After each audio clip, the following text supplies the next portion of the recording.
Hello everyone, welcome to education plus. तो कैसा चल रहा है आप लोग का पढ़ाई लिखाई? चलिए, आप लोग का पढ़ाई लिखाई एकदम मस्त चल रहा है। चलिए, और क्वेश्चन प्रैक्टिस के लिए इस सीरीज़ में जो हमारा आज डे 4 है, इस सीरीज़ में आज हम फिर से वही मिसलेनियस क्वेश्चन यानी कि पूरे का पूरे सिलेबस का क्वेश्चन हम लोग एक साथ ला रहे हैं। फिर अगला जो सेशन होगा हमारा, तो उसमें कुछ अब individual chapter by chapter question practice किया जाएगा। तो फॉर एग्जांपल जैसे कि अगर देखें, अगला क्वेश्चन हमारा फोर्स ऑफ मोशन यानी कि फोर्स ऑफ मोशन के ऊपर होगा, या फिर केमिस्ट्री का क्रॉप प्रोडक्शन और मैनेजमेंट किसी चीज़ के ऊपर, यानी कि फिजिक्स और केमिस्ट्री दोनों में से किसी एक चीज़ का होगा।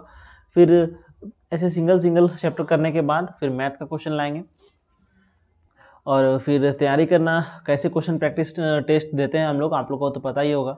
सबसे पहले पेन पेपर लेके बैठना है, ऐसे नहीं बैठना है, और क्वेश्चन मेरे बताने से पहले आप लोग को मार्क करना है, और मार्क करके फाइनली आपको देखना है कि मेरा आंसर सही आया कि नहीं आया। अगर आंसर सही होगा तो फिर आप आगे बढ़ेंगे, और फिर नहीं होगा, जो सही होगा सही वाले को टिक करके समझ के फिर आगे बढ़ेंगे। और finally at the end of session आप लोग को कमेंट करना है कि आप कितना में से कितना लाए।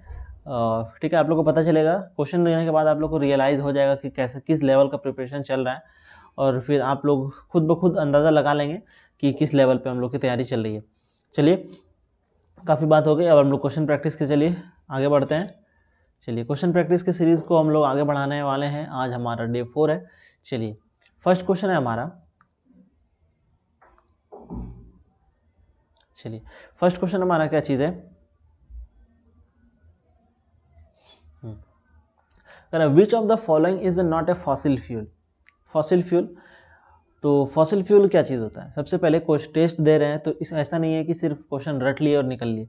तो जब भी टेस्ट दे रहे हैं, तो जब भी अभी हम टेस्ट अटेम्प्ट कर रहे हैं, तो उससे रिलेटेड चारों तरफ आगे पीछे पूरा बाउंड्री हम लोग को क्लियर होना चाहिए, आगे पीछे, ठीक है, रिलेटेड टॉपिक्स। तो सबसे पहले फॉसिल फ्यूल। फॉसिल फ्यूल क्या चीज़ है, यानी कि फॉसिल फ्यूल कैसे बनता है? फॉसिल फ्यूल बनता है जब कभी भी ऑर्गेनिक मैटर, यानी कि हाई प्रेशर और हाई टेम्परेचर और काफ़ी समय बिताने के बाद, यानी कि काफ़ी समय तक हाई टेम्परेचर, यानी कि टेम्परेचर काफ़ी हाई हो, प्रेशर भी काफ़ी हाई हो, और काफ़ी आफ्टर लॉन्ग ईयर, यानी कि काफ़ी टाइम स्पेंड करने के बाद, काफ़ी टाइम इस प्रेशर और टेम्परेचर पर एक्सपीरियंस करने के बाद वो फाइनली किस में कन्वर्ट हो जाता है? फॉसिल फ्यूल में, ठीक है, पेट्रोलियम में।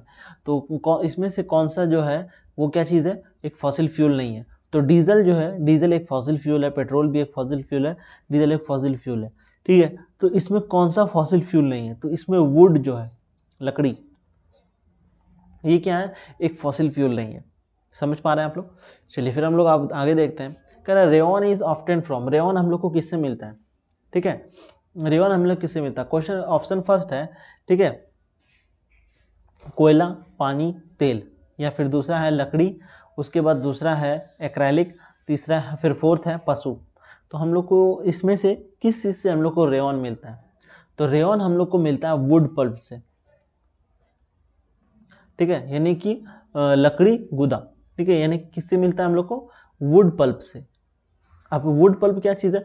वुड पल्प नाम से ही पता चल रहा है,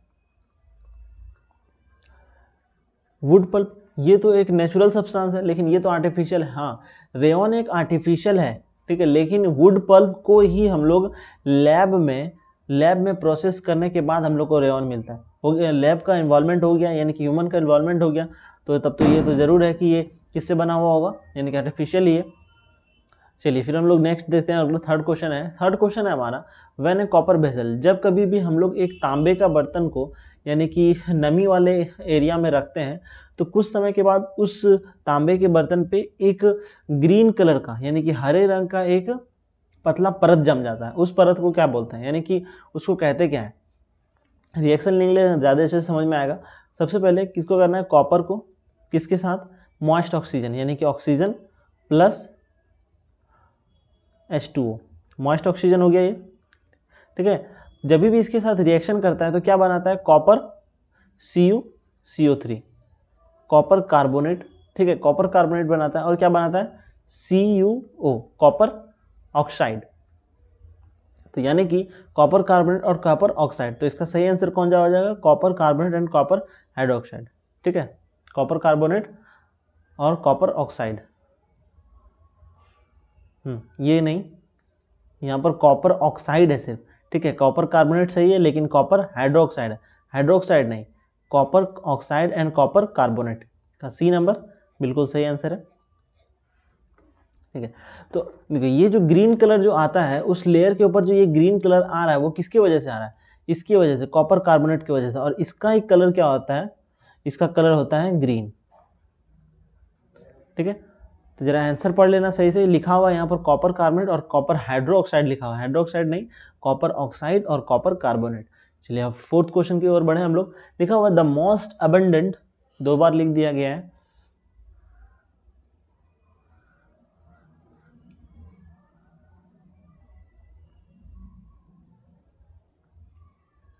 ठीक है। मोस्ट अबंडेंट नन मेटल, यानी कि कह रहा है कि निम्नलिखित में से प्रचुर मात्रा में पाए जाने वाले अमेटल, ठीक है, यानी कि अधातु कौन सा है इसमें जो नन मेटल है लेकिन बहुत प्रचुर मात्रा में पाया जाता है। तो इसका आंसर क्या हो जाएगा, ऑक्सीजन। क्या है, ऑक्सीजन एक नन मेटल है जो हमारे धरती में प्रचुर मात्रा में पाया जाता है। चलो फिर है dead plant slowly get converted to a coal under, कह रहा है यानी कि मृत पौधे, ठीक है, पशु पौधे धीरे धीरे क्या होता है, प्लांट्स धीरे धीरे किसमें कन्वर्ट हो जाता है, कोल में। क्यों, यानी कि कोल में कन्वर्ट हो जाता है, क्यों कन्वर्ट होता है, क्योंकि जब ये काफ़ी हाई टेम्परेचर हाई प्रेशर को झेलने के बाद और काफ़ी लंबे समय बिताने के बाद ये किस में बदल जाता है, कोल में। तो इसका सही आंसर क्या हो जाएगा, high pressure and high temperature, यानी कि इतना समय के बाद ये क्या किस में बदल जाएगा, एक कोयले में बदल जाएगा। चलिए 6th क्वेश्चन है हमारा। 6th क्वेश्चन है scientist who discover the fermentation, कह रहा है कि कौन सा साइंटिस्ट था जो फर्मेंटेशन का आविष्कार किया था, यानी कि डिस्कवर किया था, खोज किया था। इसको काफ़ी बार डिस्कशन कर चुके हैं हम लोग क्लास में, लुईस पैस्चर। तो इसका सही आंसर क्या हो जाएगा, लुईस पैस्चर। चलिए 7th नंबर क्वेश्चन है which one of the non metal, ठीक है, non metal, which of the following non metal conduct electricity, कह रहा है कि इनमें कौन सा नॉन मेटल है जो इलेक्ट्रिसिटी को यानी कि बिजली का संचालन करता है। तो कौन सा करता है, कॉपर। इसमें कह रहा है नॉन मेटल, नॉन मेटल का तो प्रॉपर्टी होता ही नहीं है इलेक्ट्रिसिटी को कंडक्ट करने का, यानी कि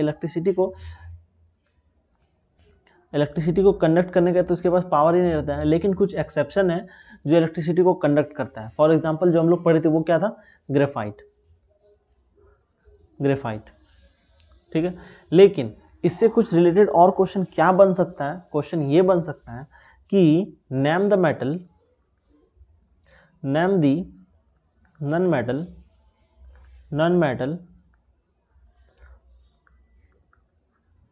which are liquid at room temperature, यानी कि वैसा नॉन मेटल बताइए जो क्या हो, लिक्विड में हो, किसमें, रूम टेम्परेचर में। तो मेटल में क्या है, मेटल में है मरकरी, और नॉन मेटल में जैसे बात करेंगे तो वो क्या हो जाएगा, ब्रोमीन, क्या हो जाएगा, ब्रोमीन। चलिए ये तो हो गया। एक क्वेश्चन और आ सकता है, name the non metal which are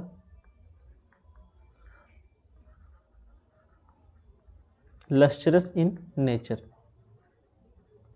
lustrous बोले तो चमकीला, और मेटल का खासियत क्या रहता है, वो चमकीला होता है। लेकिन यहाँ नॉन मेटल की बात कर रहा है जो चमकीला है, तो वो क्या हो जाएगा, आयोडीन। चलें अब हम लोग आगे। चलिए अब 8 क्वेश्चन है हमारा, विच of the following macro organism is a protozoa. क्या चीज कह रहा है, which of the following macro organism is a protozoa, कह रहा है इनमें कौन सा है, यानी कि इनमें कौन सा मैक्रो ऑर्गेनिज्म है जो क्या एक प्रोटोजोआ है। वो क्या, वो अमीबा है, ठीक है, उसके बाद फिर पेंसिलिन है, ठीक है, स्पैरो वगैरह है, कुछ भी। यानी कि इसमें जो दिया गया है इनमें कौन सा है जो मैक्रो ऑर्गेनिज्म क्या है, एक मैक्रो ऑर्गेनिज्म प्रोटोजोआ है। तो हम लोग इसमें पढ़े हैं ये क्या चीज़ है, अमीबा। अमीबा क्या है, एक मैक्रो ऑर्गेनिज्म है जो क्या है, एक प्रोटोजोआ है। तो इसका हिंदी आंसर गलत है कुछ, इसको मिटा ही देते हैं पूरी तरह से। चलिए इसका सही आंसर क्या हो जाएगा, अमीबा। चलिए नाइन्थ नंबर क्वेश्चन है, which of the following does not add nutrition to the soil. यह कह रहा है निम्नलिखित में से कौन सी मिट्टी को पोषण तत्व नहीं जोड़ती है। ठीक है, यानी कि मिट्टी को पोषण नहीं देता है। Fallow field, manure, fertiliser, crop rotation और प्लगिंग। ठीक है, प्लगिंग यानी कि कह रहा है कि फैलो फील्ड तो एक प्रोसेस था जो क्या करता हो, ये एग्रीकल्चर प्लांट का यानी कि फील्ड का क्या बढ़ा दे, फर्टिलिटी को बढ़ा दे। मैन्योर भी क्या था, एक प्रोसेस था जिसकी वजह से क्या होता है, प्रोसेस नहीं, मैन्योर एक एडिटिव था जो हम लोग फील्ड में डालते हैं, जो क्या करता है फील्ड का फर्टिलिटी को इंक्रीज करता है। क्रॉप रोटेशन भी फर्टिलिटी इंक्रीज करता है। लेकिन प्लॉगिंग क्या है, यानी कि ये आउट ऑफ द, यानी कि ये इसमें सभी से ऑड है। तो ये क्या चीज़ है, जुताई करना, ये एक प्रोसेस है। कैसा प्रोसेस है, एक ऐसा प्रोसेस है जिससे हम लोग क्या करते हैं, लैंड ऑफ पीस यानी कि जो हमारा खेत करने का जो ज़मीन है खेती करने का, उसको हम लोग जोतते हैं ताकि इसमें जो एयर गैप बने, ताकि जितना भी सॉइल है उसको प्रॉपर अमाउंट में सॉइल मिल सके, यानी कि ऑक्सीजन मिल सके, ठीक है, कार्बन डाइऑक्साइड मिल सके, उसको आराम से मिल सके, और पानी ज़्यादा होल्ड कर सके, वाटर होल्डिंग कैपेसिटी बढ़ सके। ठीक है, यानी इसलिए करते हैं ताकि प्लांट प्रॉपरली ग्रो हो। ठीक है, ये कोई ऐसा तरीका नहीं है जो क्या करे फर्टिलिटी बढ़ा दे, वो नहीं करता है, बस ये प्लांट को सपोर्ट करता है ताकि मिट्टी चूर चूर हो जाए, उसको न्यूट्रिएंट्स अच्छे से मिले। ठीक है, तो ऐसा कुछ है। 10th नंबर क्वेश्चन है, select A group of bacterial disease from the following. कह रहा है कि इनमें से सॉरी 10th नंबर क्वेश्चन है हमारा, जो क्वेश्चन अलग है और ऑप्शन कुछ अलग है, तो इसको हम मिटाते हैं, फिर हम क्वेश्चन लिखेंगे। क्वेश्चन है हमारा,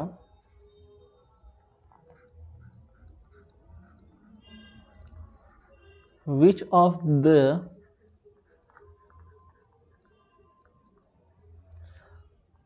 is a set of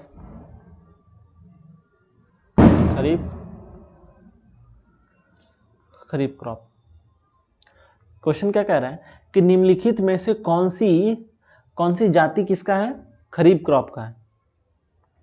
kharif crop पहला है कॉटन, ग्राम, वीट, फिर दूसरा है gram, maize, mustard, ground nut, pea, paddy, फिर है कॉटन, मेज, पैडी। तो सबसे पहले अगर एक एक करके चेक करें तो कॉटन क्या है, कॉटन एक खरीफ क्रॉप है। ग्राम क्या है, एक ग्राम एक क्या है, रवि क्रॉप है। और वीट क्या है, वीट भी एक रवि क्रॉप है, तो इसमें तो एक अलग हो गया। फिर ग्राम क्या है, एक रवि क्रॉप है। मेज क्या है, मेज भी एक खरीफ क्रॉप है। और मस्टर्ड भी क्या है, एक रवि क्रॉप है। ठीक है, मस्टर्ड भी क्या है, एक रवि क्रॉप है, सॉरी खरीफ क्रॉप है। ठीक है, उसके बाद ग्राउंड नट क्या है, ग्राउंड नट खरीफ क्रॉप है। ठीक है, पी क्या है, एक रवि क्रॉप है। पैडी क्या है, पैडी एक रवि क्रॉप है, पैडी खरीफ क्रॉप है, धान की खेती, खरीफ क्रॉप। उसके बाद फिर 4th नंबर पे है कॉटन क्या है, एक खरीफ क्रॉप है। मेज भी क्या है, एक खरीफ क्रॉप है। पैडी ये भी एक खरीफ क्रॉप है, यानी कि के यानी कि इनमें से सारा क्या चीज़ है, एक खरीफ क्रॉप है। कहे तो कपास, मक्का और धान, ये तीनों का तीनों चीज़ क्या है, एक खरीफ क्रॉप है, यानी कि पूरा का पूरा तीनों का तीनों सेट आराम से मिल गया। चलिए 11th नंबर में आते हैं, select A group of bacterial disease from the following. कह रहा है कि इनमें से कौन सा ग्रुप है जिसमें बैक्टीरियल डिजीज है। तो पहला अगर कोई ऑप्शन देखें, चिकन पॉक्स एंड पोलियो, तो ये तो किसके द्वारा होता है, ड्यू टू वायरस, यानी कि ये वायरस की वजह से होता है। टाइफाइड और ट्यूबरकुलोसिस ये बैक्टीरिया की वजह से होता है। तो आंसर हमारा मिल गया यहीं पर कि ये क्या चीज़ है, ये हम लोग को बैक्टीरिया की वजह से मिलता है। फिर आगे देखें, कफ, ये भी किसकी वजह से मिलता है, वायरस की वजह से। ठीक है, और ये डिसेंट्री ये मिलता है प्रोटोजोन्स की वजह से। ठीक है, प्रोटोजोन्स की वजह से। चलिए 12th नंबर में है, Dolly the ship was born. Dolly क्या चीज़ है, ये डॉली एक शिप का नाम है, यानी कि एक भेड़ का नाम है। Was born 5 July 1996 the first mammal, और ये क्या था, मैमल, यानी कि मैमल तो सभी था, लेकिन ये कैसा मैमल था, यानी कि ये कैसा मैमल था जो बना गया था इस तरह। तो इसमें कह रहा है प्रोड्यूस थ्रू विट्रो फर्टिलाइजेशन, ठीक है, यानी कि ये किससे, विट्रो फर्टिलाइजेशन से, प्रोड्यूस थ्रू इंटरनल फर्टिलाइजेशन, ठीक है, अंतरीय यानी कि इंटरनल फर्टिलाइजेशन के थ्रू बनाया गया था, produce through external fertilization, produce through cloning. तो हम लोग क्लास में पढ़े थे इसको बारे में कि डॉली क्या था, एक शिप था, भेड़ था, जो किससे बना था, क्लोनिंग करके बना था, क्लोनिंग, ठीक है। क्लोनिंग मतलब क्या होता है, डुप्लीकेट बनाना, यानी कि उसी की तरह एक और बनाना, ठीक है। क्लोनिंग किसका, एडल्ट सेल का, adult sheep cell, sheep cell, यानी कि एडल्ट शिप के सेल को क्या किया था, क्लोन करके बनाया गया था एक भेड़, ठीक है, और उसका नाम क्या रखा था, डॉली। चलिए अब लिखा हुआ है द 13 क्वेश्चन है हमारा कि external fertilization is very common, यानी कि एक्सटर्नल फर्टिलाइजेशन इनमें से सबसे कॉमन किसमें है। तो एक्सटर्नल फर्टिलाइजेशन फ्रॉग में तो होता है, फिश में भी होता है, ठीक है, लेकिन ये रैट तो एक मैमल है, ठीक है, तो इसमें तो नहीं होगा, ठीक है। उसके बाद फिर क्या चीज़ है, टोड, फिश, कैट, उसके बाद फिर टोड, फ्रॉग, स्टार फिश, हैन, और फिर क्या दूसरा है, फिश और फ्रॉग, ठीक। तो इसका सही आंसर क्या होगा, इसका आंसर होगा सी नंबर। इसमें क्या होता है, इन सब में एक्सटर्नल फर्टिलाइजेशन। अब रहा कि टोड और फिश क्या चीज़ है, ठीक है, काफ़ी बच्चे जान रहे होंगे ये क्या चीज़ है, दोनों फ्रॉग ही है, लेकिन टोड के पास क्या होता है, लेग्स वगैरह, यानी लेग्स वगैरह इसका क्या होता है, छोटा छोटा होता है, और फ्रॉग का लेग्स वगैरह काफ़ी बड़ा बड़ा होता है, ठीक है। बस इतना सा ही अंतर है, दोनों फ्रॉग ही है, इसीलिए इंटरनल। और हैन, फिश और स्टार फिश, ये सारा क्या होता है जिसमें एक्सटर्नल फर्टिलाइजेशन नहीं होता है। चलो फिर आगे हम लोग देखें, कह रहा है friction is increased by, friction यानी कि घर्षण बढ़ जाता है, कैसे, ठीक है, ल्यूब्रिकेशन लगाने से, पाउडर स्प्रिंकल छिड़कने से, उसके बाद स्मूथनिंग द सरफेस। तो ल्यूब्रिकेशन हम लोग जब भी लगाते हैं, जब भी हम लोग ल्यूब्रिकेशन करते हैं, तो फ्रिक्शन क्या होता है, डिक्रीज करता है, ना कि इंक्रीज करता है। उसके जब भी पाउडर हम लोग कैरम बोर्ड में खेलते वक्त में लगाते हैं, तो वो क्या करता है, पाउडर फ्रिक्शन को डिक्रीज करता है। और जब भी हम किसी सरफेस को अगर हम लोग स्मूथ करते हैं, तभी भी क्या होता है, फ्रिक्शन डिक्रीज करता है। लेकिन जब हम लोग टायर की थ्रेडिंग करते हैं, यानी कि टायर, ये अगर टायर है, इसमें अगर हम लोग कट लगाते हैं, ठीक है, तो ये क्या करता है, फ्रिक्शन को इंक्रीज करता है, ये क्या करता है, फ्रिक्शन को इंक्रीज करता है। तो इसका सही आंसर क्या हो जाएगा, ठीक है, टायर का चलना, ठीक है। चलिए लिखा हुआ है which of the following is currently matched, यानी कि करेंटली नहीं, करेक्टली मैच, इनमें से कौन सा जो करेक्टली मैच है इसमें, यानी कि सही सही लगा हुआ है। तो कह रहा है एड्रेलिन, एड्रेलिन क्या होता है, इंसुलिन क्या होता है, एस्ट्रोजन क्या होता है, उसका टेस्टोस्टेरोन। तो एड्रेलिन के साथ लगा हुआ ग्रोथ हार्मोन, ये तो जाहिर सी बात है, ये तो गलत है। एड्रेलिन ग्रोथ हार्मोन किसके लिए होता है, प्यूटिटरी ग्लैंड के लिए। उसके बाद फिर यहाँ पर इंसुलिन के साथ फीमेल लगा हुआ है, फीमेल, यहाँ पर फीमेल नहीं होगा, एस्ट्रोजन होना चाहिए। और इंसुलिन क्या होता है, ये होता है पेनक्रियास की वजह से, पेनक्रियास, ठीक है, ये क्या होता है, पेनक्रियास की वजह से, यानी कि ये पेनक्रिया रिलीज करता है इंसुलिन, ठीक है, जो क्या करता है, ब्लड शुगर लेवल को कंट्रोल करता है। एस्ट्रोजन स्ट्रेस लेवल हार्मोन, ये भी गलत लिखा हुआ है, लेकिन ये क्या लिखा हुआ है, टेस्टोस्टेरोन मेल हार्मोन, ये क्या चीज़ है, बिल्कुल सही है, यानी कि टेस्टोस्टेरोन किसमें होता है, मेल हार्मोन होता है। चलो अब हम लोग 16 क्वेश्चन में आ गए हैं। अब 16 क्वेश्चन हमारा कहना क्या चाह रहा है, कह रहा है which is a contact force, काफ़ी आसान सा सवाल, कह रहा है कौन सा संपर्क बल है, ठीक है, संपर्क बल है, ठीक है।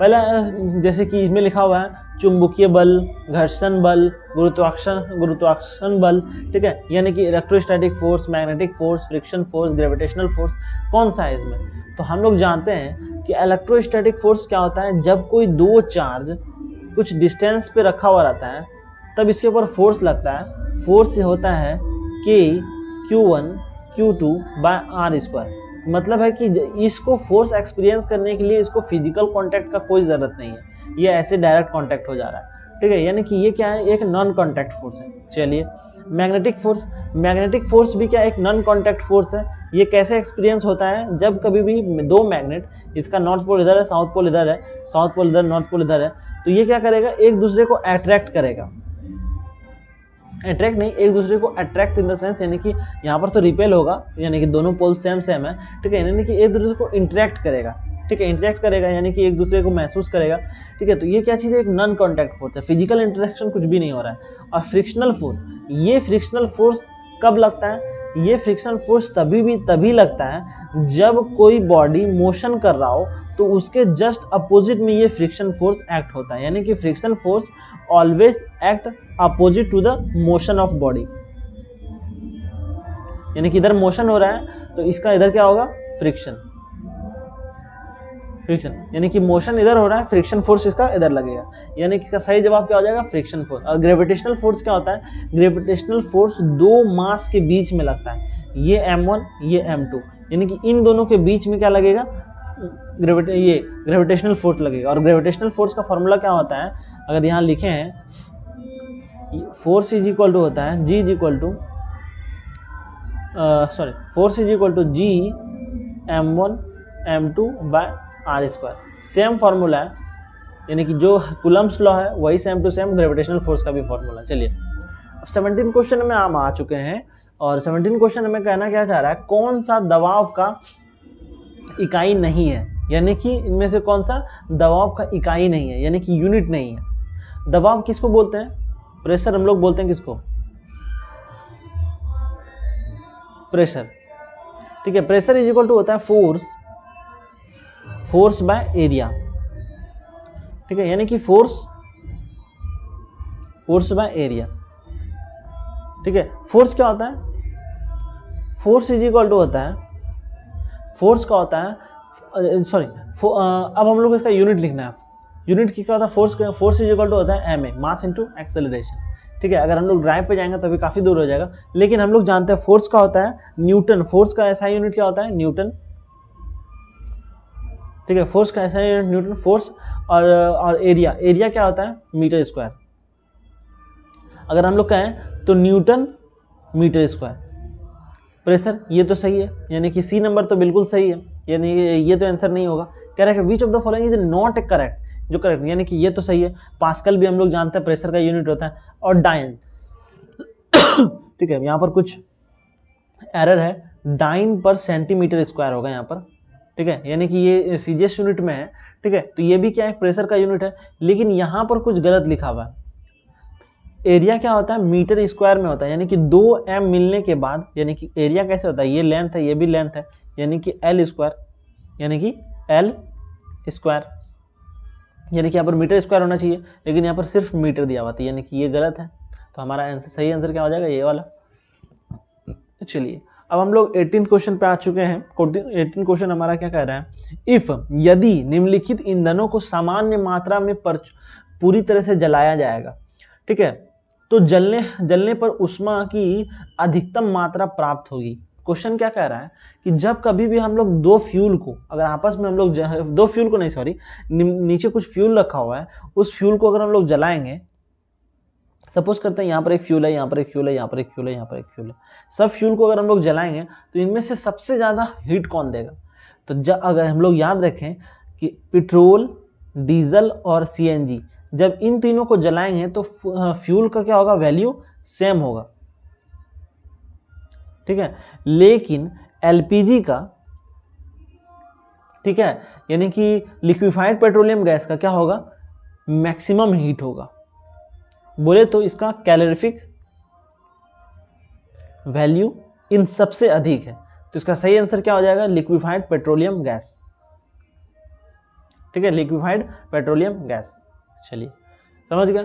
अब 19 क्वेश्चन है हमारा, natural park protect whole set of ecosystem, यानी कि नेचुरल पार्क क्या होता है, ठीक है, नेचुरल पार्क एक ऐसा पार्क होता है जिसमें पूरे इकोसिस्टम का, ठीक है, यानी प्लांट्स, एनिमल, वाटर, यानी कि एक इकोसिस्टम, ठीक है, एक वातावरण, सबका प्रोटेक्शन किया जाता है। लेकिन वाइल्ड लाइफ सेंचुरीज प्रोटेक्ट, यानी कि वाइल्ड लाइफ सेंचुरीज जो होता है वो क्या करता है, वाइल्ड लाइफ सेंचुरी सिर्फ दो चीज के ऊपर ध्यान किया जाता है, फ्लोरा एंड फाउना, ठीक है। फ्लोरा और फाउना क्या चीज होता है, ठीक है, फ्लोरा और फाउना, यानी कि फ्लोरा यानी कि वैसा फ्लावर जो पार्टिकुलर एरिया में और पार्टिकुलर हैबिटेट में पाया जाता हो उसको बोलते हैं फ्लोरा। यानी कि यहाँ पर पार्टिकुलर शब्द इस्तेमाल किया गया है, ठीक है, यानी कि पार्टिकुलर। उसी तरह सेम टू सेम फाउना, यानी कि वैसा एनिमल जो पार्टिकुलर हैबिटेट में और पार्टिकुलर एरिया में पाया जाता है उसको बोलते हैं हम लोग फाउना, ठीक है। ऐसे तो हम लोग एनिमल भी कह सकते हैं, फ्लावर भी कह सकते हैं, लेकिन फ्लोरा फाउना यहाँ पर दो चीज़ इस्तेमाल किया गया। तो इसका सही आंसर क्या हो जाएगा, ठीक है, अगर इसका सही इस्तेमाल आंसर देखेंगे तो इसका हो जाएगा B number, wild flora and fauna. यानी कि इन दोनों का ज़्यादा ख्याल रखा जाता है, यानी कि इन दोनों को प्रोटेक्ट किया जाता है। चलिए 20 नंबर क्वेश्चन है हमारा, which component of the cell is called the power house of the cell. काफ़ी बार क्लास में हम लोग इसको रट चुके हैं कि पावर ऑफ द सेल किसको कहते हैं हम लोग, माइटोकॉन्ड्रिया को, ठीक है, माइटोकॉन्ड्रिया, ठीक है। ठीक है, 21 क्वेश्चन है हमारा, 21 क्वेश्चन है हमारा, विच of the following is a non polluting fuel for a vehicle. कह रहा है कि इनमें कौन सा है जो निम्नलिखित में से कौन सा वाहन के लिए प्रदूषित ईंधन नहीं है, ठीक है, यानी कि वाहन में यानी कि उस फ्यूल को अगर हम लोग किसी भी व्हीकल्स में अगर इस्तेमाल करेंगे तो पॉल्यूट नहीं करेगा।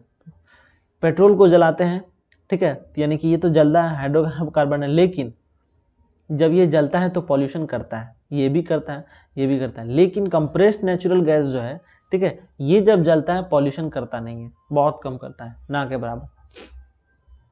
चलो 22 क्वेश्चन पे हम आ चुके हैं। कह रहा है which of the following is found in a plant cell but not found in the animal cell. ठीक है, जब हम लोग क्लास में पढ़े थे different between plants and animal cell, तो उसमें सबसे मेन डिफरेंस क्या था कि प्लांट सेल में हम लोग को सेल वॉल मिलता है, ठीक है, जिसके वजह से प्लांट का स्ट्रक्चर यानी कि आउटर एरिया जो रहता है काफ़ी हार्ड होता है, यानी कि जो आउटर एरिया है ये काफ़ी क्या रहता है, हार्ड रहता है, टफ रहता है, ठीक है, जिसके वजह से सेल मेम्ब्रेन, साइटोप्लाज्म, न्यूक्लियस सब में प्रेजेंट रहता है, लेकिन सेल वॉल नहीं रहता है, जिसकी वजह से प्लांट का स्ट्रक्चर थोड़ा सा हार्ड रहता है और ह्यूमन का बॉडी यानी कि ह्यूमन स्किन उसे कहते हैं थोड़ा सा सॉफ्ट रहता है। तो सही आंसर क्या हो जाएगा, कोशिका दीवार, ठीक है, कोशिका दीवार। चलो 23 क्वेश्चन पे आता है, the power of which of the following is express in term of magnitude on the scale call. यानी कि निम्नलिखित में से कौन सी शक्ति को रिचर, ठीक है, रिचर नामक पैमाने में नापा जाता है, यानी कि रिचर स्केल में कौन सा ऐसा जो घटना है, यानी कि कौन सा ऐसा पावर जो हम लोग नापते हैं। तो हम लोग को पता है कि रिचर स्केल हम लोग किसके लिए इस्तेमाल करते हैं, to measure the magnitude of earthquake, ठीक है, यानी कि लाइटनिंग नहीं होगा, साइक्लोन नहीं होगा, सुनामी नहीं होगा, कौन सा होगा, भूकंप। चलो अब 24 क्वेश्चन है हमारा, which one of the following air pollution produced due to incomplete combustion of petrol and diesel reduce on oxygen carrying capacity of a blood। ठीक है, यानी कि which of the following air polluting produce, यानी कह रहा है कि जब भी एयर पॉल्यूशन होता है तो उसमें कुछ हार्मफुल गैस बनता है, और वो हार्मफुल गैस क्या करता है कि वो जब हम लोग इनहेल करेंगे, जब हम लोग सांस लेंगे, वो हमारे बॉडी में इंटर करेगा, तो वो क्या करेगा, ठीक है, सारा चीज़ यानी कि ब्लड में क्या है, ऑक्सीजन मिला हुआ है, वो क्या करेगा, सारा उससे ऑक्सीजन चुरा लेगा, ठीक है, और ब्लॉक कर देगा और सांस लेना हम लोग को मुश्किल कर देगा। यानी कि ये क्या करता है, कार्बन मोनोऑक्साइड, ठीक है, कार्बन मोनोऑक्साइड CO एक ऐसा हार्मफुल गैस है जो क्या करता है, ऑक्सीजन को रोक देता है, reduce oxygen carrying capacity of blood. यानी कि ब्लड का जो कैपेसिटी रहता है, ब्लड का मेन काम क्या रहता है, ऑक्सीजन ले आना, उसकी कैपेसिटी को कम कर देता है, जिसकी वजह से आदमी का डेथ हो जाता है, यानी कि ब्लड पूरे बॉडी में ऑक्सीजन पहुंचेगा नहीं और आदमी फिनिश। चलिए 25 क्वेश्चन में हमारा, name the which two planet of our solar system rotate east to west. ठीक है, यानी कि कह रहा है कि दो प्लैनेट कौन सा है जो पूरब से पश्चिम की ओर घूमता है। ऐसा दो प्लैनेट कौन सा है, तो वो प्लैनेट है निराला प्लैनेट, वो है वेनस और यूरेनस। ये दोनों ऐसा प्लैनेट है, ठीक है, जो क्या करता हो, पूरब से पश्चिम की ओर घूमता है, ठीक है। चलो इसमें तो ऑक्सीजन CO2 CO और फिर CO2 और NO। चलो विच of the gases is responsible for acid rain. Acid rain यानी कि निम्नलिखित में से कौन सा गैस अम्लीय वर्षा का कारण है, ठीक है, किसकी वजह से अम्लीय वर्षा होता है, तो ऑक्सीजन की वजह से, कार्बन डाइऑक्साइड की वजह से, कार्बन मोनोऑक्साइड की वजह से, या फिर सल्फर डाइऑक्साइड की वजह से और नाइट्रोजन ऑक्साइड की। तो क्लास में काफ़ी बार चर्चा हो चुका है इसके बारे में, एसिड रेन किसकी वजह से होता है, acid rain is due two sulphur dioxide, ठीक है, और नाइट्रोजन ऑक्साइड। इसका बोले तो आंसर डी नंबर। चलो अब 27 क्वेश्चन है हमारा, in term of increasing distance from the sun the correct sequence of the first 3 inner planet of the solar system। ठीक है, इनर प्लानट किसको बोलते हैं? इनर प्लानट हम लोग बोलते हैं कि टोटल हम लोग का जो प्लानट है, ठीक है, उसमें क्या है, एक एस्ट्रॉयड बेल्ट है, ठीक है, उसके बाद प्लानट है, तो इसी को बोलते हैं इनर प्लानट, यानी कि एस्ट्रॉयड बेल्ट के इस साइड यानी कि क्लोजर टू सन उसको बोलते हैं इनर प्लानट और इसको बोलते हैं आउटर प्लानट। तो कह रहा है कि आप लोग को अरेंज करना है डिस्टेंस बाय डिस्टेंस। तो सबसे पहला प्लानट कौन सा होता है? मरकरी होता है। फिर क्या होता है? Mercury, Venus, Earth, Mars, Jupiter, ठीक है, Mercury, Venus, Earth, Mars, Jupiter, Saturn, Uranus, Neptune, ठीक है, यानी कि Mercury, Venus, Earth, Mars, Jupiter, Saturn, Uranus, Neptune, और इसके बीच में क्या रहता है? Asteroid belt. तो अगर हम लोग सही ऑर्डर देखेंगे तो Mercury, Venus, Earth, answer C, Mercury, Venus, Earth. बुध, ठीक है, बुध, शुक्र और पृथ्वी। चलिए 28 क्वेश्चन है, इमेज फॉर्म यानी कि छवि बनती है, किससे बनती है? छवि हम लोग का बनता है नियमित प्रतिबिंब से, ठीक है, या फिर अनियमित प्रतिबिंब से, या फिर फैला हुआ प्रतिबिंब से, या फिर सिर्फ प्रतिबिंब से। तो हम लोग का इमेज बनता है ड्यू टू रिफ्लेक्शन। कौन सा रिफ्लेक्शन? रेगुलर रिफ्लेक्शन, ठीक है, जब कभी दो रे आपस में इंटरसेक्ट करती है तो हम लोग का इमेज का फॉर्मेशन होता है। चलो अब 29 क्वेश्चन है, which of the following characteristic of sound depend upon, यानी कि साउंड किस पे डिपेंड करता है? ठीक है, साउंड किस पे डिपेंड करता है? स्पीड है, पिच है, लाउडनेस है, क्वालिटी है। यानी कि कह रहा है कि साउंड तो डिपेंड करता है इन सभी पे, लेकिन कह रहा है एम्पलीट्यूड ऑफ साउंड किस पे डिपेंड करता है? अगर आप एम्पलीट्यूड बढ़ाइएगा तो क्या बढ़ेगा? तो वो बढ़ेगा लाउडनेस, क्योंकि लाउडनेस इज इक्वल टू होता है एम्पलीट्यूड का स्क्वायर, ठीक है, आप एम्पलीट्यूड बढ़ाइएगा तो लाउडनेस बढ़ेगा। प्रबलता, यानी कि सही आंसर क्या हो जाएगा इसका? प्रबलता, यानी कि लाउडनेस किसके ऊपर डिपेंड करता है? लाउडनेस डायरेक्टली डिपेंड किस पर रहता है? एम्पलीट्यूड पे। अगर आप एम्पलीट्यूड बढ़ाइएगा, एम्पलीट्यूड क्या होता है? Maximum distance from the origin point, यानी कि maximum distance from the origin point, इसको क्या बोलते हैं हम लोग? एम्पलीट्यूड। तो सही आंसर इसका क्या हो जाएगा? C number. अब आज का सेशन का हमारा लास्ट क्वेश्चन है हमारा, ठीक है, तो लास्ट क्वेश्चन हमारा, through which of the following does electricity not flow. कह रहा है निम्नलिखित में से किसके द्वारा, ठीक है, किसके द्वारा बिजली नहीं बहती है, यानी कि बिजली नहीं बहती है। तो कौन सा आंसर होगा? सॉल्यूशन ऑफ HCl, ठीक है, HCl में तो होगा, क्योंकि जैसे ही इसको ये लिक्विड के फॉर्म में जैसे ही करंट इससे पास करोगे तो H+ आयन में और Cl- में टूट जाएगा, और ये रिस्पॉन्सिबल हो जाएगा due to flow of electric current, इसमें तो हो जाएगा। कॉपर वायर एक सॉलिड वायर है, मेटल है, तो सीधी बात है इलेक्ट्रिसिटी तो कंडक्ट होगा ही, और कॉपर क्या बेस्ट कंडक्टर भी है। अब कह रहा है सॉलिड सोडियम क्लोराइड, यानी कि NaCl, यानी कि सूखा नमक। सूखा नमक क्या रहता है? ये आयंस में नहीं टूट पाएगा, लेकिन अगर इसी में अगर हम लोग पानी डाल दें, ठीक है, H2O डाल दें, तो ये क्या हो जाएगा? पानी में जैसे जाएगा तो ये टूट जाएगा किसमें? Na+ में और Cl- में, और तब इलेक्ट्रिसिटी कंडक्ट हो जाएगा। और मॉल्टन शेल यानी कि इसमें तो होता है, यानी कि सही आंसर इसका क्या हो जाएगा? सी नंबर में क्या हो जाएगा? इलेक्ट्रिसिटी इसमें फ्लो करेगा, यानी कि ठोस सोडियम क्लोराइड का। चलिए आज का सेशन हमारा यहीं पर एंड हो रहा है, तो आप जल्दी से जल्दी फटाफट कमेंट करके बताइए कि आप लोग कितना में कितना सॉल्व किए, ठीक है, कितना में सॉल्व किया, आप लोग को पता चल गया होगा कितना में कितना सॉल्व किए। उम्मीद करते हैं आप लोग को इस क्वेश्चन प्रैक्टिस सीरीज में काफ़ी मज़ा आ रहा होगा, और आपको पहचानने का, खुद को पहचानने का एक मौका मिल रहा होगा, कितना मेरा प्रैक्टिस हो चुका है, कितना मेरा तैयारी है, समझ में आ रहा होगा सारा चीज़। उम्मीद करते हैं कि आप लोग सब चीज़ समझ गए होंगे, अच्छे से क्वेश्चन प्रैक्टिस किए होंगे, तो आप लोग को समझ में तो आ ही रहा होगा। तो फिर अब अगला जो सेशन होगा हमारा, अब स्पेसिफिक टॉपिक के ऊपर होगा। काफ़ी हम लोग मिसलेनियस क्वेश्चन कर लिए हैं, अब स्पेसिफिक टॉपिक होगा, पर्टिकुलर चैप्टर बाय चैप्टर।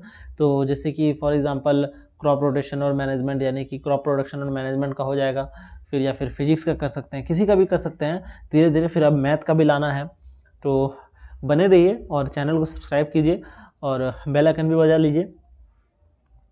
इसी तरह का क्वेश्चन प्रैक्टिस सीरीज़ लाने के लिए और जवाहर नवोदय विद्यालय में अपना सिलेक्शन पक्का कीजिए। चलिए फिर, थैंक यू वेरी मच।